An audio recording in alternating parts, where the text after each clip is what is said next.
DMT is the strongest hallucinogen there is. If it's possible to get more loaded than that, I don't want to know about it.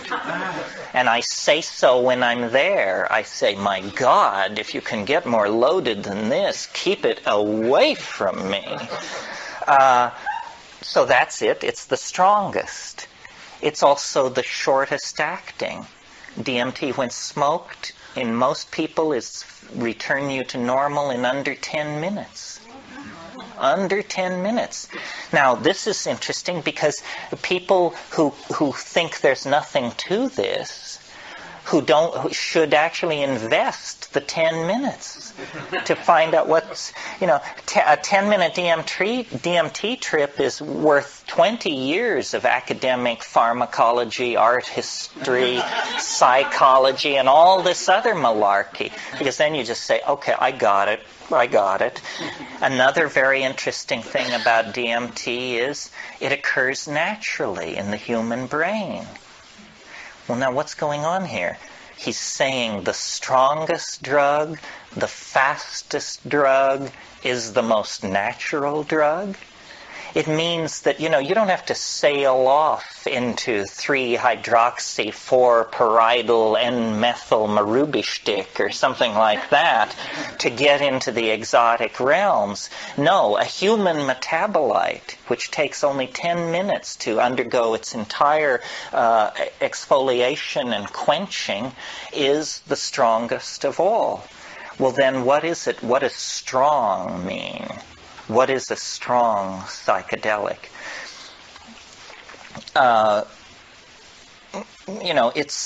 It's highly personal. Every psychedelic trip is. But what happens on DMT for a large number of people, we don't have any statistics, but it is a completely confounding experience. You may have had the expectation, you might think if you had never had a psychedelic experience that it sort of begins like the Bach B minor fugue and goes from there as you rise into the realms of light and union with the deity or something like that. That's not what happens on DMT. What happens on DMT I referred to this morning. A troop of elves smashes down your front door and rotates and balances the wheels on the after-death vehicle, present you with the bill, and then depart. And it's completely paradigm shattering. Union with the white light you could handle. An invasion of your apartment by jeweled self-dribbling basketballs from hyperspace that are speaking in demotic Greek is not something that you anticipated and could handle. Sometimes people say, is DMT dangerous? It sounds so crazy. Is it dangerous? The answer is only if you fear death by astonishment.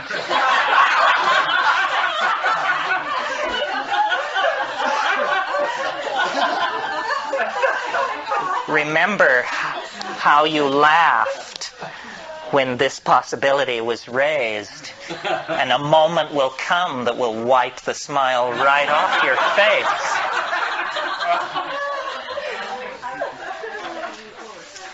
And this death by astonishment thing,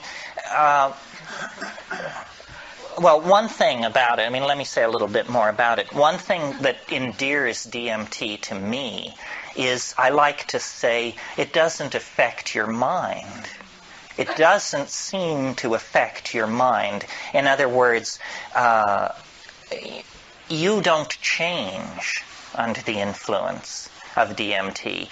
You don't become a kinder, gentler person. You don't sink into, a line of drool from one corner of your mouth as you sit there twitching. You don't change.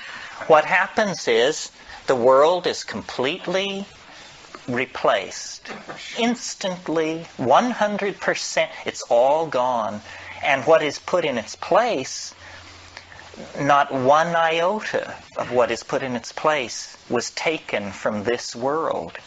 So it's a 100% reality channel switch. They don't even retain three-dimensional space and linear time. It's not like you go to an exotic place, Morocco or New Guinea. It's like reality is swapped out for something else. And when you try to say what it is, you realize that language has evolved in this world, and it can serve no other. It takes years of practice. So what you're looking at is literally the unspeakable. The indescribable falls into your lap. And when you try, you're loaded, right? You're there, and you're trying to explain to yourself what's happening. And so this is like you try to pour water over the transdimensional objects in front of you, the water of language, and it just beads up and flows off like water off a duck's back. You cannot say what's there. And I've spent, 25 years fiddling with this. It's become the compass of my inspiration, trying to say what is on the other side of that boundary. Just 2 large tokes away at any given time is this non-Euclidean, non-Newtonian, irrational, un-Englishable place. But it's not smooth and empty and clear. That's not what gives it its indescribability. What gives it its indescribability is its utter weirdness, its alienness, its power to astonish. What happens to me when I smoke DMT is there's a kind of a going toward it. There's a sequela of events which lead to the antechamber of the mystery. I mean, you take a toke, you feel strange. Your whole body feels odd. You take a second toke, all the oxygen seems to have been pumped out of the room. Everything jumps into clarity. It's that visual acuity thing. You take a third toke if you're able, and then you lay back and you see this thing which looks like a rose or a chrysanthemum, this orange spinning flower-like thing. It takes it about 15 seconds to form, and it's like a membrane. And then you break through it. You break through it, and then you're in this place. And there's an enormous cheer which goes up as you pass through this membrane. Some of you may know the Pink Floyd song about how the gnomes have learned a new way to say hooray. They're waiting. And you burst in to this place, and you're saying, geez, this stuff is really speedy. I mean, that's like describing a space shuttle launching as noisy. You say, this stuff is, and you say, am I all right? Am I all right? That's the first question. And so then you run your mind around the track, and you say, heartbeat, normal, yeah, normal. Heartbeat, normal. Pulse, normal. Breathing, breathe, yes. But what's right here, and from here out is this thing, which no matter how much science fiction you've done, no matter how much William Burroughs you've read, no matter how much time you've spent in the company of the weird, the bizarre, the outre, and the peculiar, you weren't ready. And it's completely real. It's in a way more real than the contents of ordinary reality, because see how the shadows here are muted, and there's a lot of transitional zones from one color to another and so forth. This isn't like that. This is crystalline, clear, solid. You can see the light reflected in the depths of these objects, and everything is very brightly colored, and everything is moving very, very rapidly. And there are entities there. It's not about calling them up or the whisperings of them. No, they're in your face. and they're right here, and they're worse than in your face, because what they do is they jump into your chest, and then they jump out, and so you're like this. And you have to keep saying, keep breathing, don't freak out, pay attention. And the entities speak to you. And they speak both in English and another way, which we'll get to in a minute. But in English, what they say is, do not give way to wonder. Hang on. Don't just go gaga with disbelief. Pay attention. Pay attention. And what they're trying to do is they're trying to show you something. They are very aware of the fleeting nature of this encounter. And they say, don't just spiral off into amazement and start raving about God and all that. Forget that. Pay attention to what we're doing. And then what they're doing is they're dancing around, they're jumping around, they're emerging explicitly out of the background, bounding toward you, jumping into your chest, bounding away, and they make offerings. And they love you. That's the other thing. They say this. They say, we love you. You come so rarely. And, here you are. Welcome, welcome. And then they make these offerings. And the offerings are objects of some sort. And now remember, you are not changed. You're exactly the person you were a few minutes before. So you're not exalted or depressed. You're just trying to make sense of this. And the objects which they offer are like Fabergé eggs, or exquisitely tooled and enameled pieces of machinery, but they don't have rigid outlines. These objects are themselves somehow alive and transforming and changing. So when these creatures, I call them tykes, when these tykes offer you these objects, you grok it, you look at it, and immediately, because you are yourself, you have this realization, my God, if I could get this thing back into my world, history would never be the same. A single one of these objects is somehow, you can tell by looking at it, this would confound my world beyond hope of recovery. It cannot exist. What I'm being shown is a tiny area where miracles are being transformed. And the creatures, the tykes, are singing. They are speaking in a kind of translinguistic glossolalia. They are actually making these objects with their voices. They are singing these things into existence. And what the message is do what we're doing. You can do what we're doing. Do it. And they get quite pushy about this. They say, damn it, do it. And you're saying, but, and saying, no, do it now, do it. It's saying, I can't handle this, And then this kind of reaction goes on for a while. Well, then I don't take credit for it. It was not willed, but like something comes up from inside of you. Something comes out of you, and you discover you can do it. That you can use language to condense objects into existence in this space. It's the dream of all magic. But here it is, folks, happening in real time.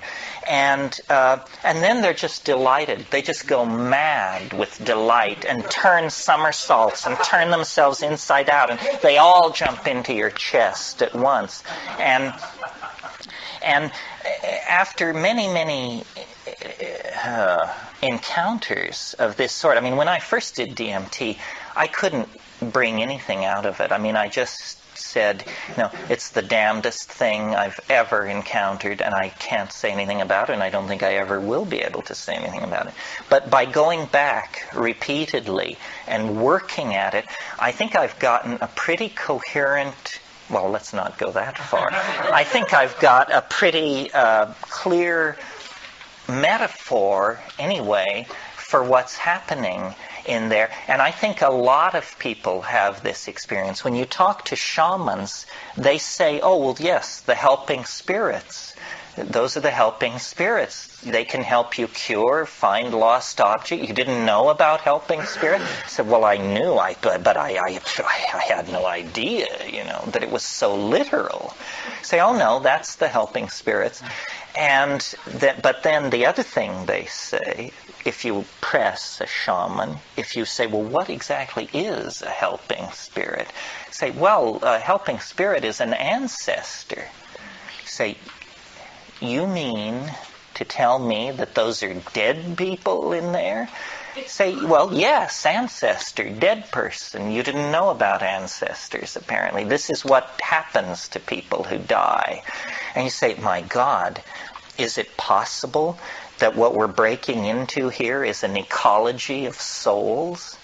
That these are not extraterrestrials from Zenebel Ganubi or Zeta Reticuli Beta. These are the dear departed. And they exist in a realm which, for want of a better word, let's call eternity. And somehow this drug, or whatever it is allowing me to see across the veil. This is the lifting. You want to talk about boundary dissolution. It's one thing to get tight to your partner. It's quite another to get tight to the dear departed of centuries past. That's a serious boundary dissolution when that happens. What these creatures want, according to them, is they want us to transform our language somehow. And I don't know what this means. I mean, at this point in the weekend and in my life, we all are on the cutting edge, and nobody is ahead of anybody else.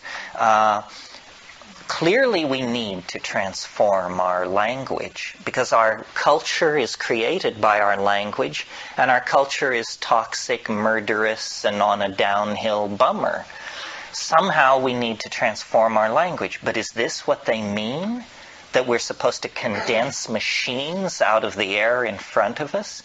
How does this relate to the persistent idea promulgated by Robert Graves and other people that there is a primal language of poetry? That poetry as we know it is a pale, pale thing, and that at some time in the human past, people were in command of languages which literally compel belief. They compel belief because they don't make an appeal through argument or metaphor. They compel belief because they are able to present themselves as imagery. William Blake said, if the truth can be told so as to be understood, it will be believed. And so these things and it's very confusing, because you wonder, you say, well, have people been doing this for thousands of years? And if so, have they always encountered this tremendous urgency on the other side? If people have been doing it for thousands of years, why is there this urgency on the part of these entities? And who exactly and what exactly are they? It appalls me, you can probably tell, that I have to talk about this, because this is not my bailiwick. I mean, I'm a rationalist who's just had a very weird set of experiences, but I am a rationalist. I mean, I have no patience with channeling, the lords of the many rays, the divas, and there's this whole thing going around about disincarnate intelligence, and it's mostly under the control of fairly, shall we say, non-rigorous thinkers. But I like to think that I am a rigorous thinker, and yet here I am telling you that, elf legions await in hyperspace, one toke away. The difference between my rap and, the Findhorn folks or somebody like that is that we have an operational method for testing my assertion. We can all smoke DMT, or you can make it your business to now find out about this and see for yourself. And not everybody agrees with me. I mean, some people say, it wasn't anything like that. But some people agree, and I think if you get 2 out of 10 agreeing with a rap like this, then you better pay attention. Yeah, somebody... It was me. You said that no amount of meditation or anything else prepares you for it. And, I've certainly smoked a fair amount of DMT, and I've maybe not 50 times, but probably approaching that, and I'm still not prepared for it. Each time it seems like, all the times before haven't prepared me for what I get into. Is there a point where you found that you are prepared? No, you're never prepared because, in fact, and I mentioned this last night, something goes on in the DMT flash that I don't think anyone can bring back. There is, at the core of the experience, something is revealed that is so appalling that nobody can bring it back into ordinary reality. And that's why it's hard to understand, because as Steve, I've done it a number of times, and every time I approach it, it scares me shitless. I cannot approach it any other way. And it's physical. My palms sweat. I can't hold the pipe. My hand shakes. I wish I hadn't gotten myself into this situation. I fear it like death itself. That's the clue, folks. I think that what happens, and I've reached this opinion by reason and rationalization, not by direct experience. I think that what happens at the center of the mandala of that experience is that you do understand that these are souls. You have some kind of experience which converts you to this view beyond a shadow of a doubt. I'm not saying you meet your dead grandmother, but it's something like that. And that experience is simultaneously so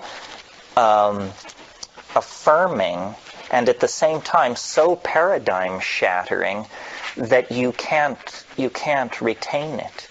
You return to this world with a story of jeweled self-transforming basketballs and Fabergé eggs and a lesson in hyper language.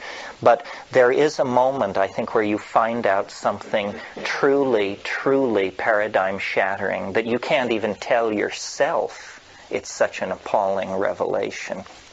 And the only thing I can think of that would fill that bill is something about the nature of life and death. That you actually go under the board, you find out the thing which nobody is ever supposed to find out in this world. And I suspect it's what shamans know. That a shaman is a person who knows the unspeakable secret. And once you know it, there's no going back. You become fey, enchanted. You're touched by the other. You now are a part of fairyland. And this gives you, I don't know what it gives you, charisma, magical power, healing, the possibility to heal. But it also sets you apart from your fellows because they don't know from it. They don't know. Science can't survive in that environment for half a minute. The entire construct of Western reason disappears into that dimension like hurling an ice cube into a blast furnace. It just can't survive that encounter. If flying saucers were to land on the south lawn of the White House tomorrow, it wouldn't change the fact that DMT is the weirdest thing in the universe. for longer than 30 seconds or a minute, you're not going to break through. You need to sit up and ask for another toke. And I tell people, when I turn people on to it, whenever I'm in some country where it's legal, I always say to them, at the 30-second mark, I will say, do you want another hit? If you don't say anything. You don't have to do anything. If you do, you must sit up on your own power. If you can't sit up, it's my judgment that you're too loaded to take another hit. So it's tricky to lead people into that. What's the history of this? How long has it been around? Well, that's an interesting question, because as a plant hallucinogen, DMT has been around a long time, but in the Amazon as a snuff, and it's what gives the visions to ayahuasca. You see, ayahuasca is a combinatory drug. It's two plants mixed together. One inhibits an enzyme system in the body called the monoamine oxidase system, whose job is to deactivate monoamines, of which all these drugs we're talking about are. And the other chemical in ayahuasca is DMT. So what these shaman in the Amazon are really doing is they are inhibiting the monoamine oxidase system, and that allows the DMT to be orally active. You see, if you were to just have some DMT and decide that rather than smoke it, you're going to take it orally, nothing will happen. It will be destroyed in your gut by this system called the MAO inhibitor, the monoamine oxidase system. But if you inhibit that system, you can make it become orally active. But when it's orally active, it's much more diminished and stretched out. But a very stiff dose of ayahuasca, you can, after about at the hour and 25-minute mark on a very strong dose of ayahuasca, if you're familiar with the territory, you can look around and say, my God, it's building toward being like a DMT flash. It is like a DMT flash, except that it goes on for a lot longer, 20, 30 minutes. I question whether in traditional societies anybody ever really reaches these reality obliterating levels. Among the Yanomamo, they make a snuff out of the seeds of Anadenanthera peregrina. And I've done that snuff, and it's very painful to do because you have to blow a couple of tablespoons of ground toasted material up into your nostrils. You can't self-administer it. You have to have a friend blow the blower, and then you scream, fall back, salivate, and by the time you've gotten your act together, he's got it loaded again for the other nostril. And then if you do that, after about 10 minutes of sitting and shaking your head saying, geez, what have I done? A psychedelic state will creep over you, a trip, but not the DMT flash. So I think it's an interesting question. DMT was characterized and purified only in 1956 by a Czech chemist named Sara. And it may be then that only since 1956 have people been able to access that tremendous flash. I have at times given DMT to well, in one case, a very well-known Tibetan spiritual teacher who shall remain nameless. But what he said after doing it was, he said, they're the lesser lights. What he meant was, when you enter the bardo, you see, on the first stage of the bardo, you see these so-called lesser lights. If you go beyond the lesser lights, you cut the thread that binds you to the physical body, and you then cannot return. You must head deeper into the death realm. So he said, they're the lesser lights. I've seen it many times. Unusual that it should be caused by a plant, but there you have it. Yeah, Kathleen. When we were foragers and the DMT was in plants, did that affect our nervous system, or did it have to have the MAO inhibitors? It has to have the MAO inhibitors to be orally active. Although it's a question, why did we invent smoking in the first place? I was thinking of it not so much as a hallucinogen, but as a formative thing for the nervous system. Well, definitely these things must have acted. You see, all these indoles, which we've been talking about, are drugs, but there are other indoles, which are growth hormones, sexual hormones, all kinds of stuff, and a lot of our physical expression has probably been altered by exposure to plants. I mean, our hairlessness. There are many aspects about us that are what is called neoteny. Do you all know what neoteny is? Yeah. It's retention of infantile characteristics into adulthood. And if you look at the ratio, for instance, of our skull size to our body size and compare it to other monkeys, we're like juvenile monkeys, even in the adult form. We appear juvenile in our proportions. Our hairlessness. Other monkeys are born hairless, but then they quickly grow body hair. We don't. We retain the juvenile characteristics. And this is probably, when you encounter it in other animal life, it's always assumed to be a response to mutational pressure. So there may be progressive juvenilization going on in the human species.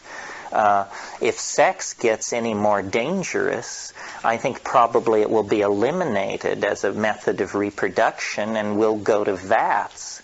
And, this will further exacerbate this tendency toward neoteny. The way in which we permit and encourage a larval relationship to television. And the fact that the content of television is so idiotic. They say it's now down to being geared for the average 11-year-old. My 11-year-old is bored to death with TV. So this is a neotenization that is culturally sanctioned. We're accepting a kind of society where millions and millions of people have very simple thoughts and spend all their time in a larval state imbibing manufactured data streams that come to them over the boob tube. This is not a pretty picture, actually. I mean, these people are not entirely human beings. They would, I'm sure, rise in holy wrath if they heard that, but they never will hear it because it's not going to be broadcast on any channel they watch. Yeah. I'm confused about the Tibetan spiritual leaders thing that he said. Was that DMT? DMT. And is it your understanding he saw the DMT elves? Or? I don't know if he saw the elves. He was of such a stature that I couldn't really hammer at him. He pronounced it the lesser lights, and I bowed my way out of the room. Oh, because these yogas that these Tibetans are into are all designed to familiarize themselves with the after-death state. In one way, in one possibility, like the notion of Tibetan religion is that what life is for is to get ready for dying. And that this getting ready for dying has to do with this metaphor of a vehicle, that you're supposed to build an after-death vehicle so that when you die and put the key in the ignition, it's not going to chug, chug, chug and then turn over and not go, because then you're in real trouble. You want your after-death vehicle to be well-serviced and fully fueled when you need it, because then you're going to drive off into the unknown. But does that mean that those guys experience the same thing as others experience on DMT? Well, what is persistently claimed for shamanism, and certainly Tibetan religion has roots deep in Central Asian shamanism, what's claimed for shamanism is that the shaman can travel to the realms of the dead. That the shaman is a superhuman, in a superhuman condition, not entirely alive, not dead, but has physically transformed himself or herself into something, a creature of the interzone. And this is the power of shaman. And I hope I'm preaching to the converted, but if there's a single person in this room who doesn't know what I'm about to say, then it's worth repeating. And that is, we are not bullshitting you. This is not yoga. This is not NLP, not to knock those things. This is real. It is so real that you can take the most hardened, rational, reductionist asshole and drop him into that environment, and he will meet his maker. You know, it dissolves you. It dissolves you into a confrontation with authentic being. And this is what we are starving for. This is how we've gotten into the messes and mess that we're in. Take seriously the techniques of shamanism. Study the plants. Make real choices. And then don't diddle the dose. Once you've done your homework, go for it.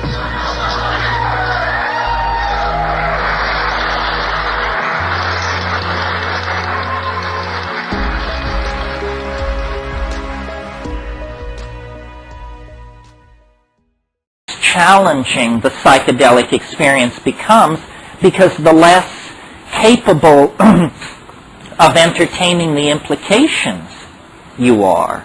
Because you just say, well, yeah, a lot of bright lights and there's some talking bugs.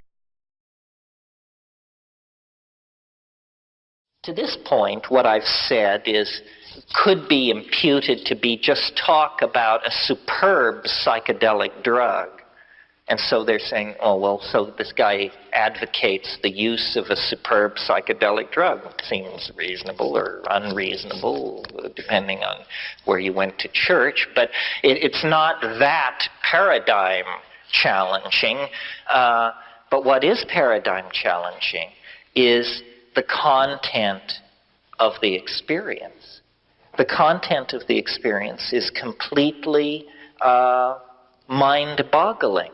Completely befuddling. I don't know what we're going to do with the content of the experience, because fully gotten out and fully discussed and fully realized, it's not going to leave one brick upon another in the cheerfully naive edifice that our half-baked civilization has erected as universal truth.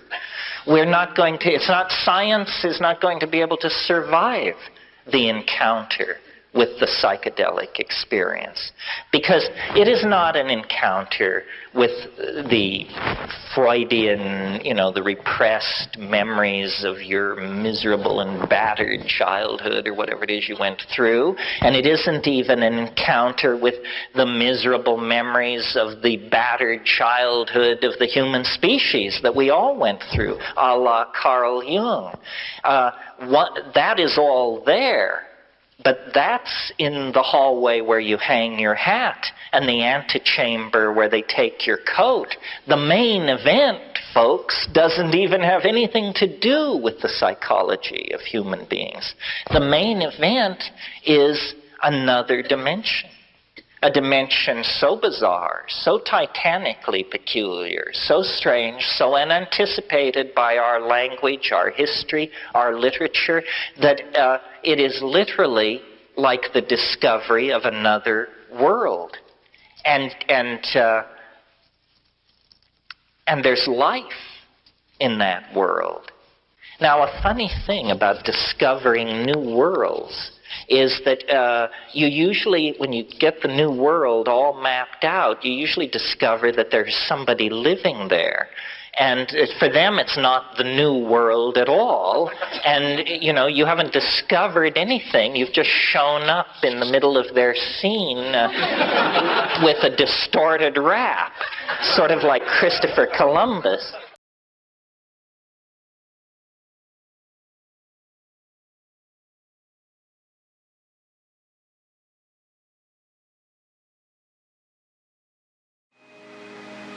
The first thing that happens is that there is a sense as though all the air in the room had been sucked out. All the colors brighten. This is that increase in visual acuity. All edges become sharp. Distant things stand out in their clarity. This is at 1 toke. At 2 tokes, you close your eyes, you feel a sense of anesthesia seeping through your body. You close your eyes and you see a floral pattern rotating in space, usually yellow-orange. People who do this occasionally, and nobody does it a lot, call it the chrysanthemum. It's a floral pattern, like a pattern in a Chinese brocade. This forms and stabilizes, and then you either break through it or you require 1 more toke.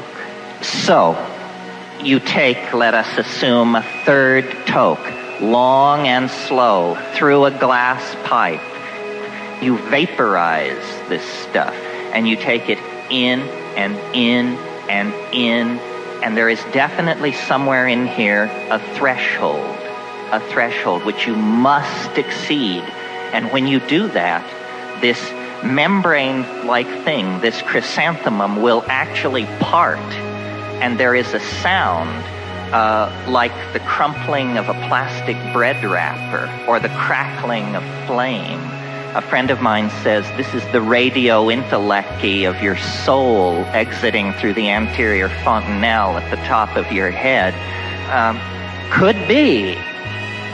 In any case, this crackling sound and a tone,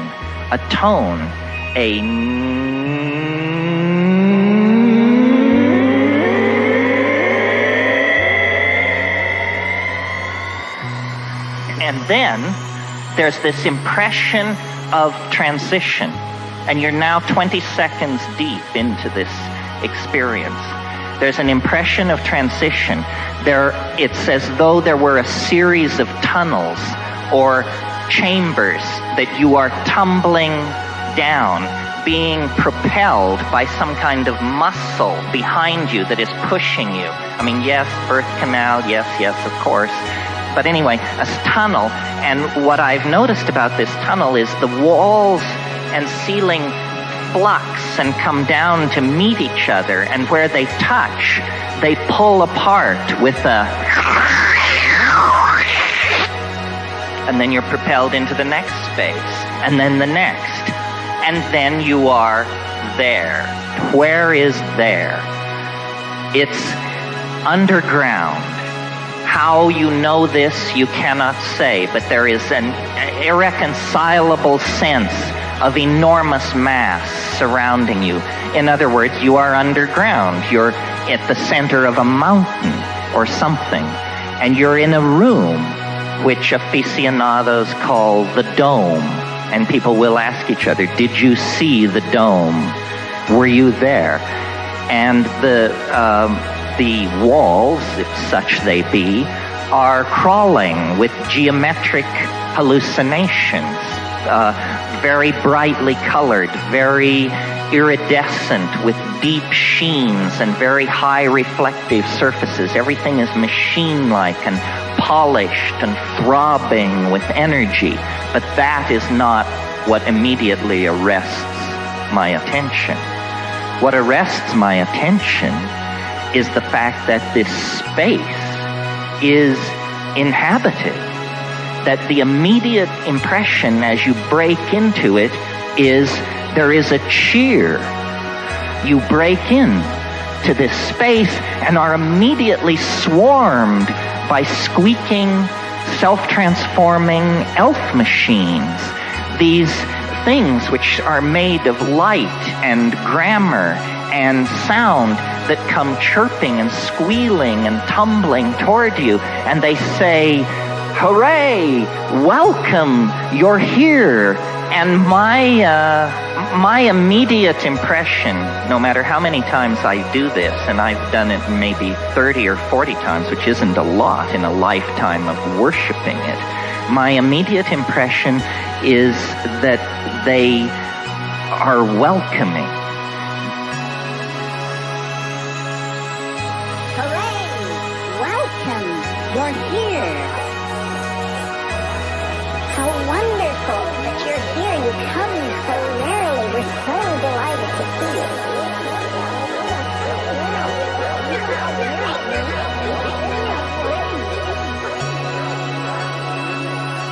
And one of the strange things about DMT is that it does not affect your mind in the ordinary sense, in that, drugs, they make you giggly, they frighten you, they stimulate you, they depress you. DMT does none of this.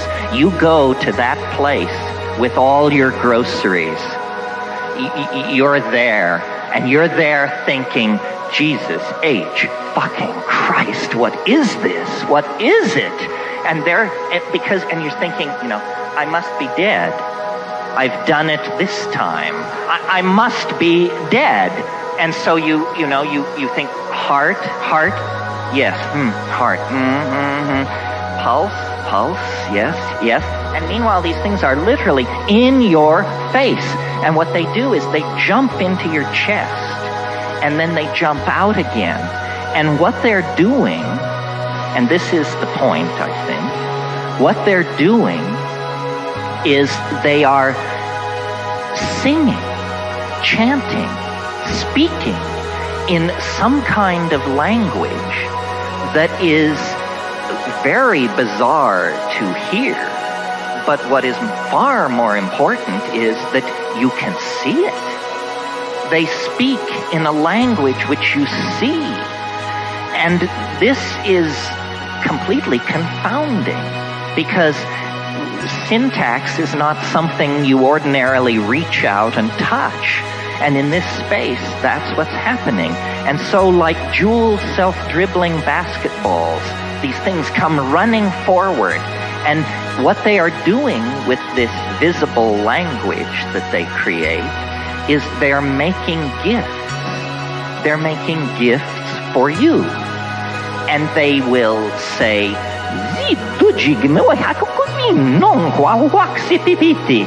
which condenses as something which looks like a cross between a sop with camel, a Havana cigar, a piece of abalone, an opal, and nookie, and they offer it to you. And you're looking at this thing, and as you look at it, it also transforms, changes, speaks, sings, undergoes metastasis, undergoes metamorphosis. And these things are just accumulating. And each elf machine creature elbows others aside, says, look at this, take this, choose me. This state of incredible frenzy goes on for about 3 minutes. And all the time the elves are saying, don't give way to wonder. Do not abandon yourself to amazement. Pay attention. Look at what we're doing. Look at what we're doing, and then do it. And it's this thing where then everything stops, and they wait, and you feel like a torch, a spark lit in your belly that begins to move up your esophagus. And eventually when it reaches your mouth just flies open. And this language-like stuff comes out. Acoustically, it's I djingua uai qua baxite ficini qua beding. But what you're not hearing it. The startled friends who sent you to this place are putting up with this. What you're experiencing is a visual modality where these tones are surfaces, shading, colors, insets, jewels. You are making something.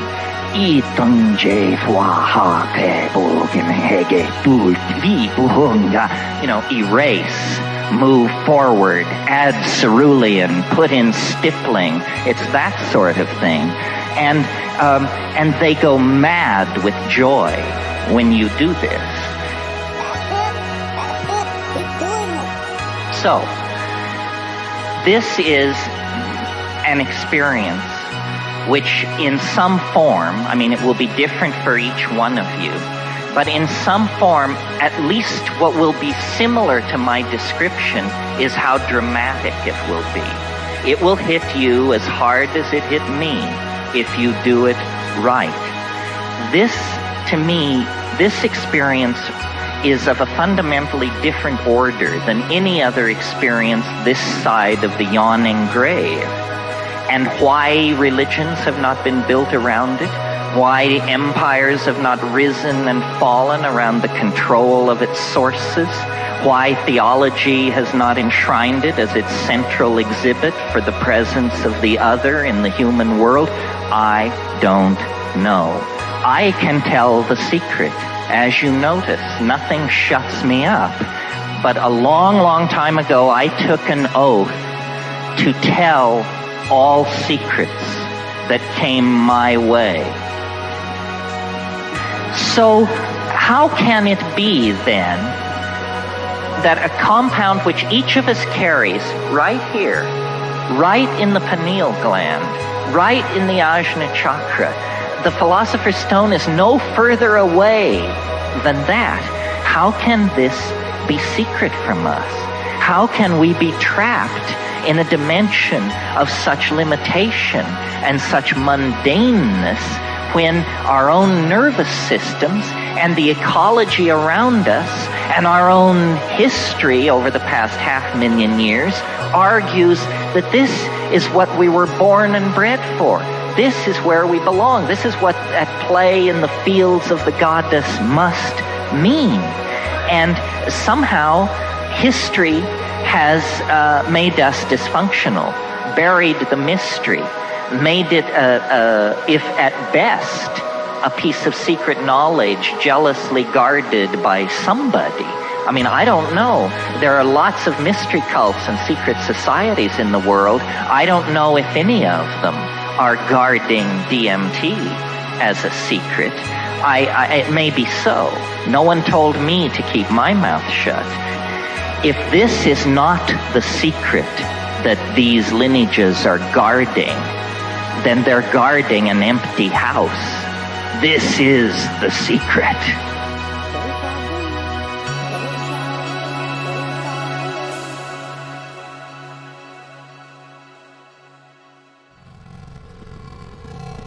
The Western mind is very queasy around these experiences that cast into doubt its cherished illusions about how reality is put together. And when you get to DMT, you have hit the main vein. I mean, I hold it in reserve as the ultimate convincer. I mean, that's for there are these people running around, you know, who say, oh, you people who are into drugs, give me a good branch whiskey and a little TV. I think you're deluding yourself. Say, do you? Well, have you got 5 minutes to invest in this proposition, my cheerful friend? Because if you do, have I got news for you.